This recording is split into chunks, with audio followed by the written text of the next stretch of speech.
Aujourd'hui, nous allons méditer sur une figure emblématique de la Bible, celle de David, qui a eu la réputation d'avoir intimement connu la grâce et le pardon de Dieu. On se dit à tout de suite, que Dieu vous bénisse.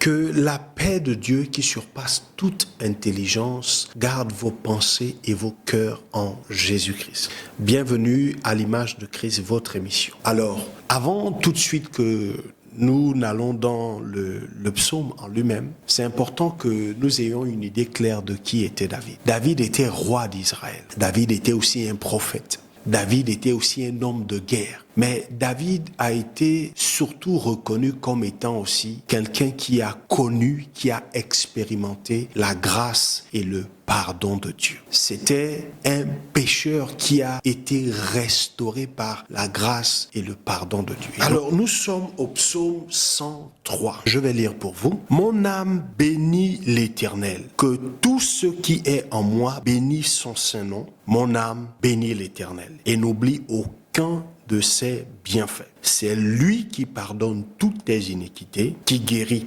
toutes tes maladies. C'est lui qui délivre ta vie de la fosse, qui te couronne de bonté et de miséricorde. C'est lui qui rassasie de bien ta vieillesse, qui te fait rajeunir comme l'aigle. Et donc, lorsque nous lisons ces quelques lignes, vous pouvez vous rendre compte que chacune de ces lignes est colorée par la miséricorde de Dieu. Et donc David, au premier verset, il s'adresse à lui-même. Il ne parle pas à une foule, il ne cherche même pas à se flatter.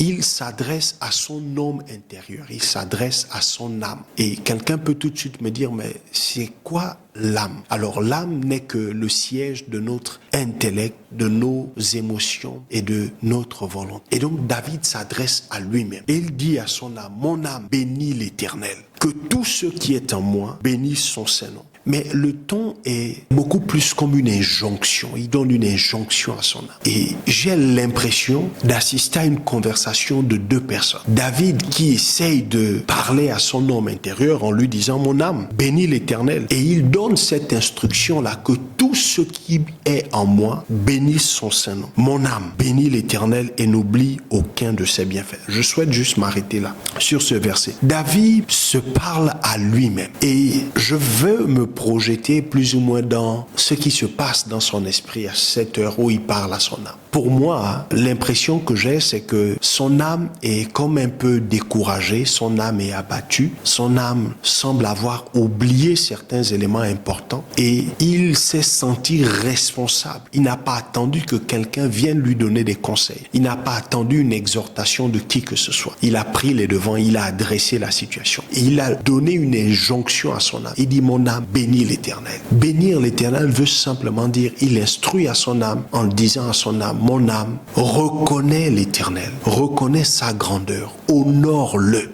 et n'oublie aucun de ses bienfaits. Parce que voyez-vous, l'un des ennemis de la foi, c'est l'oubli. Vous savez, quand vous oubliez ce que Dieu a déjà fait, facilement, vous commencez à vous plaindre, vous commencez à vaciller, vous commencez à avoir peur. Et vous oubliez qu'il y a des situations plus dramatiques dans lesquelles le Seigneur vous a délivré. Et donc vous avez oublié. Et là, David sent en lui monter cette colère sainte-là. Et il prend autorité sur son âme qui veut se décourager, sur son âme qui veut abandonner, sur son âme qui est livrée à un combat contre l'amnésie parce que son âme a oublié. Et il dit à son âme que n'oublie aucun de ses bienfaits. Et la première chose qu'il cite dans les différents bienfaits qu'il a expérimenté de Dieu, c'est le pardon. Et donc, avant la santé des corps, David a expérimenté la santé de l'âme, la guérison de l'âme. Avant que Dieu ne guérisse son corps physique, Dieu a d'abord guéri son âme. Parce que, voyez-vous, le péché est un poison pour l'âme. Le péché avilit, le péché détruit. Et David commence à mentionner le péché parce que lui, il a connu la honte morale. Sa vie a été exposée dans Israël pour ce qu'il a fait. Et ça a été connu de tous. Tout le monde connaît un peu l'histoire du roi David, l'homme selon le cœur de Dieu qui s'est retrouvé à être piégé dans des liens d'iniquité où il a commencé par un regard. Au moment où tout le monde était sur le champ de bataille, il a décidé de se reposer et d'être à la maison. Et un soir, il sort, à partir de son balcon, il observe une femme qui se lave toute nue. Et il a eu la mauvaise idée de demander aux gens de la faire venir. Et quand elle est arrivée, vous savez ce qui s'est passé par la suite. Il a couché avec elle et juste après, il a appris qu'elle est tombée enceinte. Il a fait venir son mari du champ de bataille qui est resté loyal à lui jusqu'à la fin. Et il a demandé à l'un de ses plus proches généraux de mettre le mari, donc Uri, de mettre le mari de la jeune dame à l'avant, au front de la bataille. Et là, il a trouvé la mort. Mais c'était voulu, c'était cherché par David. Parce que, étant embarrassé d'avoir enceinté la femme d'un autre, surtout d'un soldat assez loyal quand même, David a voulu cacher. Donc, il est quitté d'adultère à meurtrier. Et il a été confronté. Et donc, vous savez, lorsque le roi se retrouve dans ce genre d'histoire, et c'est la honte pour le trône. C'est une honte pas possible parce que tout le monde connaissait le cœur du roi, que c'était un homme qui aimait Dieu. Et le voilà plongé dans des liens d'iniquité, dans la honte du péché. Parce que la vérité, c'est que le péché salit, le péché emprisonne, le péché détruit. Et David, par cet acte-là, il y a une prophétie qui a été relâchée où on a dit que l'épée ne quittera pas sa famille. Et donc, il y aura continuellement des divisions dans sa famille, juste à cause d'un seul acte. Et David dit à son âme que lorsque tu étais dans la boue du péché, et vous savez, le péché affecte directement l'âme. Souviens-toi que c'est l'Éternel qui a pardonné toutes tes iniquités. Et donc, il dresse ici le portrait d'un Dieu qui pardonne. Donc, cette honte-là, parfois, est une honte dévastatrice. Beaucoup, après avoir été exposés de la sorte, parfois ne peuvent plus se relever. Peut-être que tu as été attrapé dans quelque chose de pas bien. Peut-être que tu t'es senti humilié, rabaissé, que depuis lors, tu as du mal à remonter la pente. Voilà quelqu'un comme le roi David. Il a expérimenté la guérison de l'âme. Peut-être que tu ne te pardonnes pas, ou peut-être que toi-même, tu refuses de pardonner. Et peut-être que ton âme est malade. Mais laisse-moi te dire que dans les bienfaits que David a expérimentés de son Dieu, il y a en premier lieu le pardon, la guérison de l'âme. Ensuite, il dit, c'est lui qui guérit toutes tes maladies. Et donc Dieu ne veut pas simplement s'arrêter à la guérison intérieure. Il veut aussi nous guérir physiquement. Et David a été confronté certainement avec des challenges, des défis de santé. Et à ce moment-là, il a expérimenté la main de Dieu. Et voilà pourquoi il demande à son âme, souviens-toi que lorsque tu culpabilisais, Dieu t'a pardonné. Lorsque tu étais affligé dans ta chair, Dieu t'a guéri. Lorsque tu t'es retrouvé dans le gouffre, lorsque tu sombrais dans la fosse, lorsque tu étais affligé par des situations difficiles, par la perte de ton emploi, Dieu t'a délivré de la fosse. Et il dit à son âme, souviens-toi que Dieu t'a guéri d'abord intérieurement. Et je vais encore dire à quelqu'un que Dieu continue de guérir. Dieu guérit les maladies de l'âme. Dieu guérit et délivre de la colère, de l'amertume, de la haine. Dieu guérit de toutes ces choses. Mais il ne se contente pas simplement de nous délivrer. Et c'est ce qu'il dit, c'est lui qui délivre ta vie de la fosse. Il ne se contente pas simplement de nous délivrer, mais il descend dans la fosse avec nous pour nous restaurer. Et non seulement il nous délivre, il nous couronne de bonté et de miséricorde. Et donc, David a expérimenté la bonté et la miséricorde de Dieu.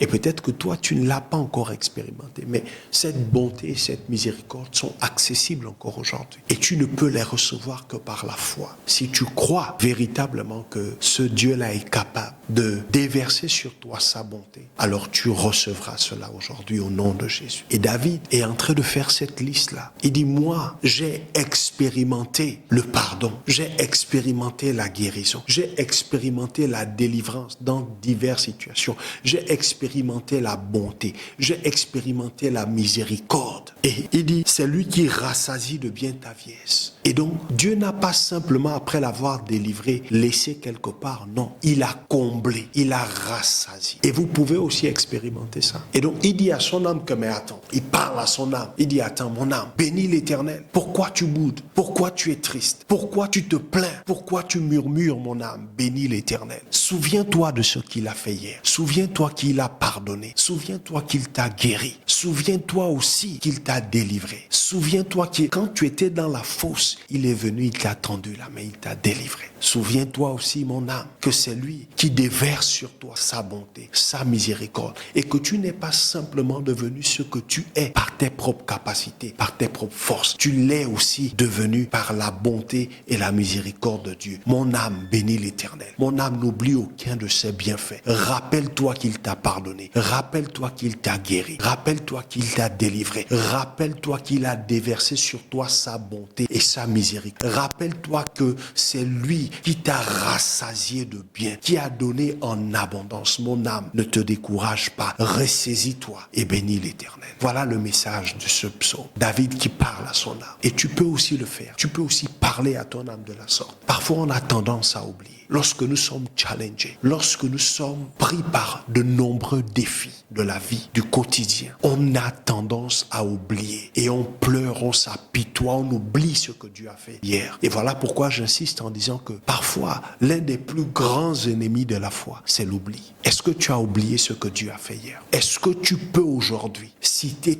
toutes ces choses comme David l'a fait, toutes ces choses que Dieu a fait pour toi hier? Et c'est pourquoi je veux t'encourager encore aujourd'hui, par les compassions de notre Seigneur Jésus-Christ, à te souvenir. Parce que lorsque tu te souviens, tu te fortifies. Lorsque tu te souviens, tu gagnes en assurance. Lorsque tu te souviens, tu gagnes en espérance. Et tu sais que parce que Dieu l'a fait hier, il le fera encore demain. Il le fera encore aujourd'hui. Parce que la Bible dit de lui qu'il est le même hier, aujourd'hui et éternellement. Alors dis à ton âme et parle avec autorité que mon âme, n'oublie pas. Mon âme, souviens-toi. Mon âme, souviens-toi. Mon âme, souviens-toi. Mon âme, souviens-toi des bontés de l'Éternel pour ta vie. Souviens-toi que au milieu de ce que tu traverses, reconnais que Dieu est plus grand que ce que tu vis. Reconnais que Dieu est souverain et que son trône n'a pas été ébranlé et que la situation que tu traverses ne change pas et n'ébranle pas la souveraineté de Dieu. Mon âme, peu importe comment tu es abattu, peu importe comment tu es découragé, je te donne cette injonction: bénis l'Éternel, honore l'Éternel, sanctifie son nom, ne t'apitoie pas sur ton sort, ne te décourage pas, ne te laisse pas abandonner, ne te laisse pas séduire en oubliant ce que Dieu a fait hier. Toi qui me suis, peu importe ce que tu traverses aujourd'hui, souviens-toi que hier, tu étais dans une situation peut-être même encore plus difficile et Dieu a étendu sa main. Je veux que tu te lances dans cet exercice avec moi en disant: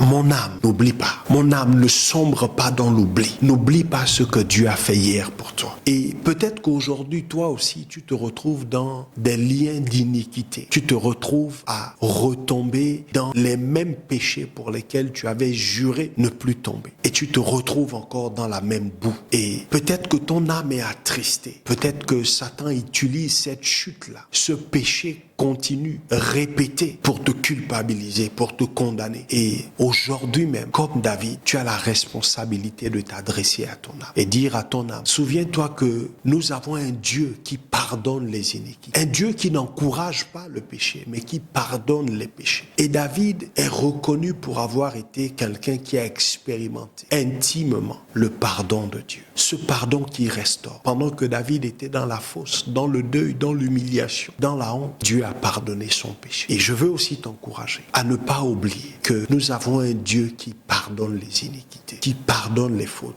qui guérit les maladies de l'âme. Et si aujourd'hui tu as du mal à te pardonner pour une faute, pour un péché qui te culpabilise, qui te condamne, aujourd'hui même, saisis l'opportunité de dire à ton âme que je sers un Dieu qui pardonne les péchés. Et reçois le pardon de Dieu aujourd'hui. Reçois la délivrance de la culpabilité vis-à-vis de ce péché. Et je prie que le Seigneur, par son esprit, puisse te fortifier et qu'il apporte cette conviction, ce témoignage dans ton cœur, qu'il te pardonne aujourd'hui et que c'est un Dieu qui pardonne, qui restaure. Sois béni et encouragé et on se dit à très bientôt au nom de Jésus. Amen.